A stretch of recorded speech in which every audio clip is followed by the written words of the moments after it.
Property खरीदते time क्या क्या करना चाहिए ये तो मैंने आपको पहले भी वीडियोस में बताया है, लेकिन आज मैं आपको बताऊंगा प्रॉपर्टी बेचते टाइम क्या क्या करना चाहिए। और मैं 100% श्योर हूं इसमें से बहुत सारी चीजें हैं जो आप रूटीन में नहीं करते हैं, और ये जो नहीं करते हैं वही सबसे बड़ी गलती हो। मतलब आपको बहुत सारी ऐसी चीजें मैं आज बताने वाला हूं जो आपको रूटीन प्रैक्टिस में लेकर आनी है। उनसे दूर नहीं भागना और ये सोचना ठीक है हो जाएगा काम, कोई दिक्कत नहीं है, कोई परेशानी नहीं है, ऐसा नहीं है।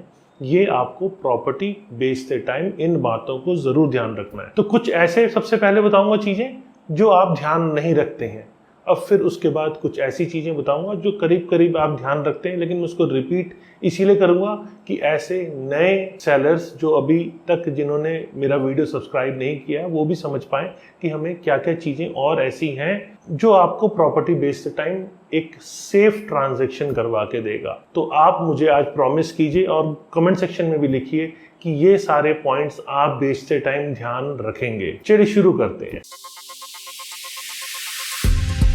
नमस्कार, मैं हूं Pradeep Mishra. The property Mishra show में आपका स्वागत है। यहां हम आपको प्रॉपर्टी और प्रॉपर्टी मार्केट की हकीकत बताते हैं। नो बकवास, डायरेक्ट काम की बात। चलिए शुरू करते हैं।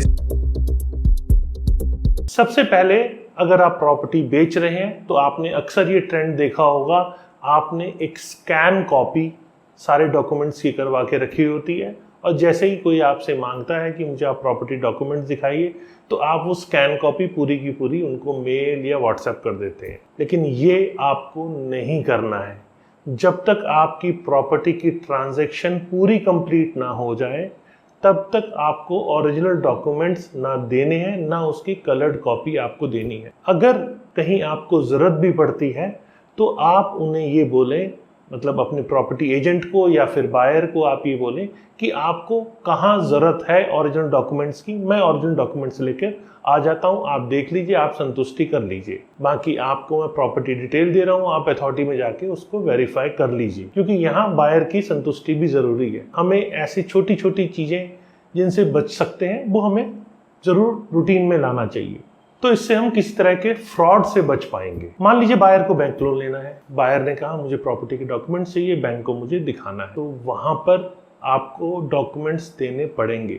लेकिन वहाँ पे जब आप डॉक्यूमेंट्स देंगे तो वहाँ आप उसकी ज़ेरॉक्स कॉपी करवा के ब्लैक एंड वाइट, और फिर उसके अंदर मेंशन कर देंगे कि ये डॉक्यूमेंट इस बैंक के लोन पर्पस के लिए दिया जा रहा है।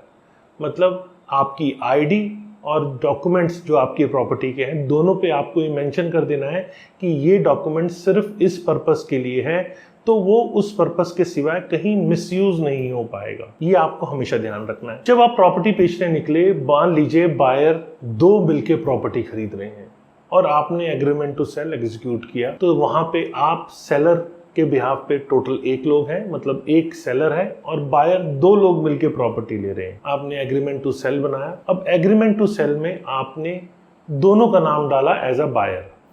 मान लीजिए उसमें से एक ने साइन किया और दूसरे ने साइन नहीं किया। अब यहाँ पर अगर आप एग्रीमेंट टू सेल बनाने जा रहे हैं, मतलब प्रॉपर्टी बेचने जा रहे हैं, तो एक कंडीशन आपके पास और हुई होगी कि बायर अपने अकाउंट से पेमेंट ना करके, मतलब एग्रीमेंट टू सेल की जो पेमेंट है 10% जो अमाउंट आपको देना है, वो अपने अकाउंट से पेमेंट ना करके वो अपने किसी फ्रेंड, अपने किसी रिलेटिव के नाम से वो पेमेंट आपको करता है। मतलब यहाँ पर आपको ध्यान देने वाली चीज़ है कि आप जब एक ट्रांजैक्शन कर रहे हैं, एग्रीमेंट टू सेल कर रहे हैं, तो यहाँ पर आपको पेमेंट बायर के अकाउंट से ही लेनी है, दूसरे अकाउंट से पेमेंट नहीं लेनी है। क्योंकि यहाँ पर जो आपका एग्रीमेंट हुआ है, जिससे एग्रीमेंट हुआ है, अगर उससे पेमेंट नहीं आई है तो वहाँ पर फ्यूचर में जो थर्ड पार्टी है जिससे आपके पास पेमेंट आई है, वो आपको एक लोन की तरह ट्रीट कर सकती है। कह सकती है कि हमने तो लोन दिया था, ये हमारा पैसा वापस नहीं कर रहे हैं। तो यहाँ पे आपको ये ध्यान रखना है कि बायर को पोजीशन तब देना है जब सारी पेमेंट क्लियर हो जाए, उससे पहले आपको पोजीशन नहीं देना है। तो इससे किसी भी टाइप के आप फ्यूचर में कॉम्प्लिकेशन से बच सकते हैं। फिर आपने अक्सर सुना होगा कि कई बार इन्वेस्टर्स मार्केट में आते हैं, और इन्वेस्टर्स क्या, बेसिकली वो रियल एस्टेट एजेंट्स होते हैं जो खुद आपको एक अमाउंट पे करते हैं, 10% देते हैं, और उसके बाद वो कहते हैं कि ये 3 मंथ्स के लिए प्रॉपर्टी हमारे पास है और हम इसको फर्दर आगे बेचेंगे। तो आपको ऐसी ट्रांजैक्शंस करने से बचना चाहिए, क्योंकि उन्होंने 10% तो दे दिया, मान लीजिए उनके पास फर्दर पेमेंट नहीं है फ्यूचर में, तो वो 10% को लेके आपके प्रोसेस को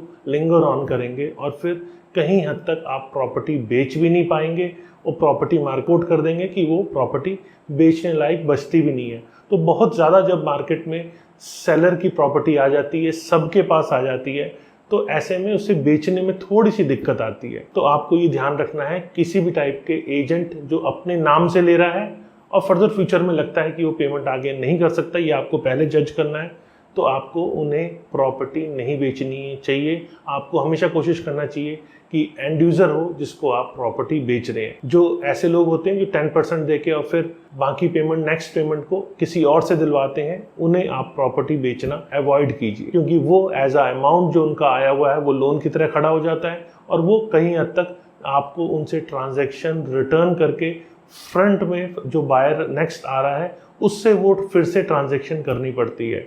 तो आपको ऐसी ट्रांजैक्शन से भी बचना चाहिए। फिर एक केस समझते हैं कि मान लीजिए आपकी प्रॉपर्टी एनपीए हो चुकी है, आपने रेगुलर पेमेंट्स नहीं की है। एनपीए मतलब नॉन परफॉर्मिंग एसेट, बैंक की नज़र में आपके यहाँ से पेमेंट नहीं आ रही है।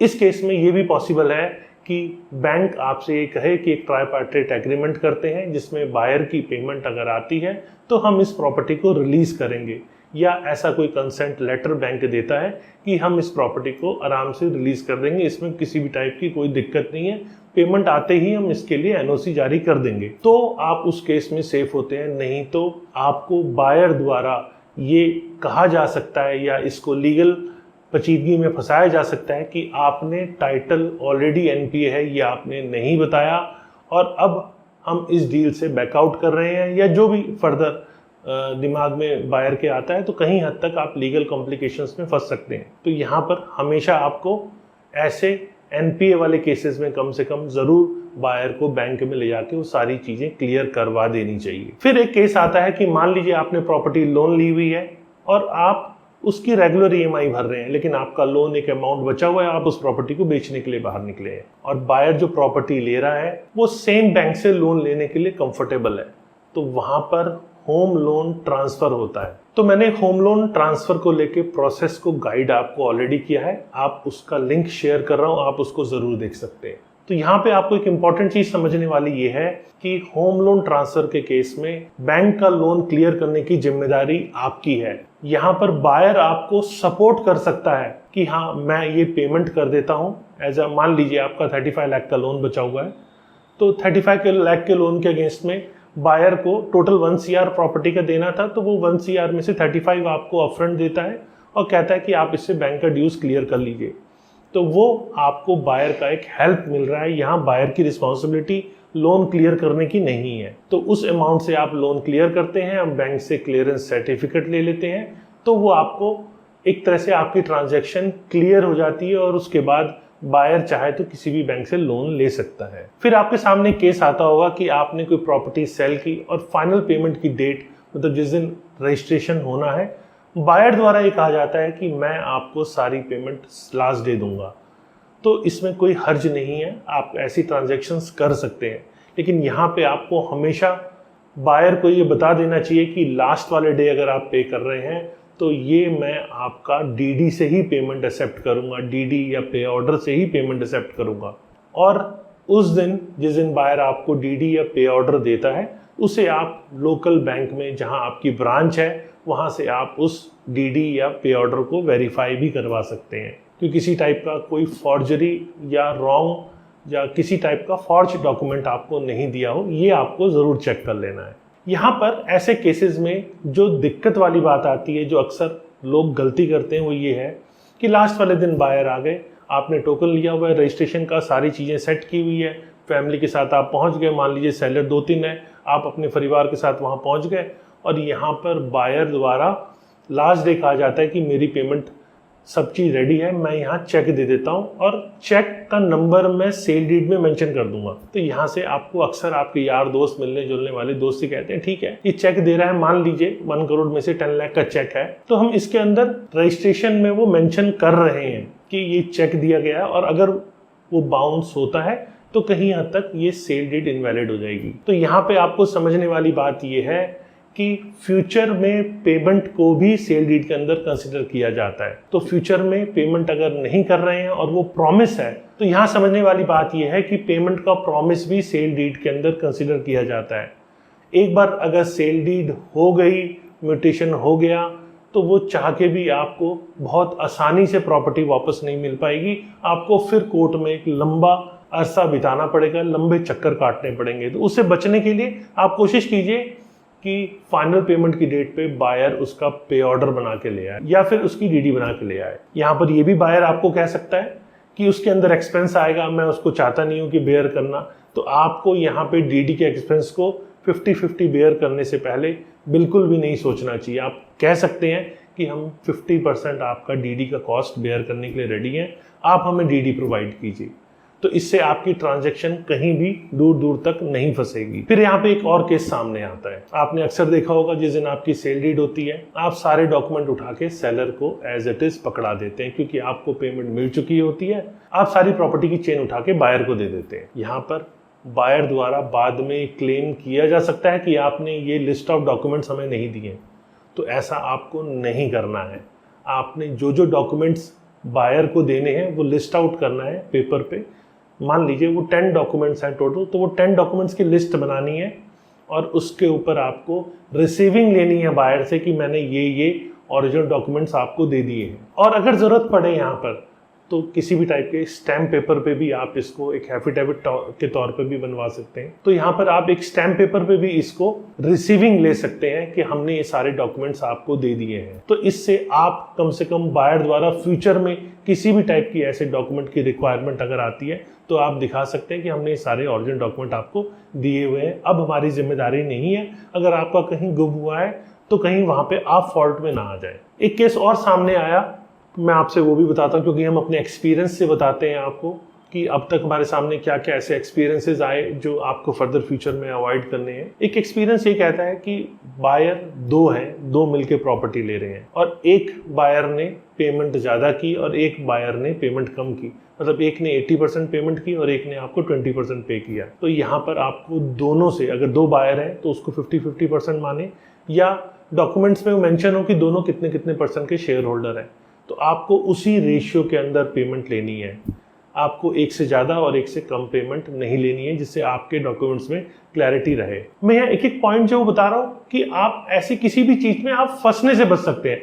मतलब है बहुत छोटी छोटी चीज़ें, लेकिन छोटी चीज़ें भी कई बार बहुत बड़ी गलती बन जाती है। तो आप इन छोटी छोटी चीज़ों का ध्यान रखेंगे तो मेरे को लगता है कि बेचने में आपको कोई भी दिक्कत नहीं आने वाली है। जब आप एग्रीमेंट टू सेल बनाते हैं तो अक्सर आपने देखा होगा कि उसके अंदर जनरली एक क्लॉज डाल दिया जाता है कि अगर बायर का बैंक लोन नहीं होता है तो उस केस के अंदर एग्रीमेंट कैंसिल माना जाएगा। तो यहाँ पर एज अ सेलर मैं आपसे कहता हूँ कि ऐसा क्यों हो कि बायर की एलिजिबिलिटी ना होने पर आपका एग्रीमेंट कैंसिल हो। क्या हम ये नहीं कर सकते हैं कि बायर की एलिजिबिलिटी का सर्टिफिकेट, मतलब प्री अप्रूव्ड लोन जिसे कंडीशनल अप्रूवल भी कहते हैं, क्या हम बायर का अगर पहले लेके चेक कर लें कि उसकी एलिजिबिलिटी है या नहीं, या फिर हम एग्रीमेंट में ही मेंशन कर दें कि अगर हमारे तरफ से कोई टाइटल के अंदर, डॉक्यूमेंट्स के अंदर इशू आता है तो वो एग्रीमेंट कैंसिल माना जाएगा, लेकिन अगर बायर की लोन एलिजिबिलिटी को लेके कोई इशू आता है तो वो कैंसिल नहीं माना जाएगा।